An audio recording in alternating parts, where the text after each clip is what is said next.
নমস্কার দর্শকবৃন্দ, তো বকেয়া ডিএ নিয়ে কিন্তু একটা গুরুত্বপূর্ণ আপডেট এবং খবর কিন্তু চলে এসেছে। তো রাজ্য সরকারি কর্মচারীদের জন্য একটা বিশাল বড় খবর, সেটা হলো স্টেট গভর্নমেন্ট এমপ্লয়িজ। আপনার খবর শিরোনামে দেখতেই পাচ্ছেন যে ডিএ হাইক, অক্টোবরে কিন্তু আরো 7% ডিএ বাড়তে পারে রাজ্য সরকারি কর্মীদের, খুব কমাবে কিছুটা।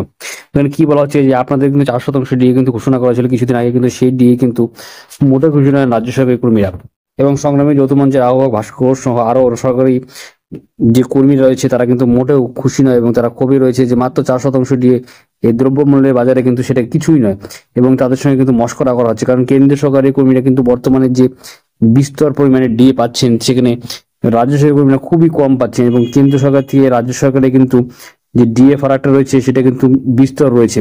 তো সেটার জন্য কিন্তু যে রাজ্য সরকারি কর্মীরা খুশি নয় এবং আপনাদের সুপ্রিম কোর্টের কেসটা রয়েছে, সেখানে কিন্তু ব্যাকফুটে রয়েছে রাজ্য সরকারি কর্মীরা।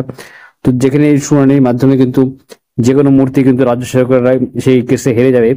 তো সেই মুহূর্তে কিন্তু আপনাদের যে বিষয়টি স্পষ্ট যে আপনাদের কিন্তু খুব শীঘ্রই, অর্থাৎ অক্টোবরের মধ্যেই কিন্তু 27% ডিএ কিন্তু আবার বাড়তে চলেছে। আপনাদের জন্য বিশাল বড় সুখবর কিন্তু খুব শীঘ্রই আসতে চলেছে। তো আশা করছি আজকে ভিডিও আপনার ভালো লাগবে, লাইক করবেন, শেয়ার করবেন, চ্যানেল সাবস্ক্রাইব করে পাশে অবশ্যই প্রেস করবেন। তো জয় হিন্দ, বন্দে মাতরম। ধন্যবাদ ভিডিওটি দেখার জন্য।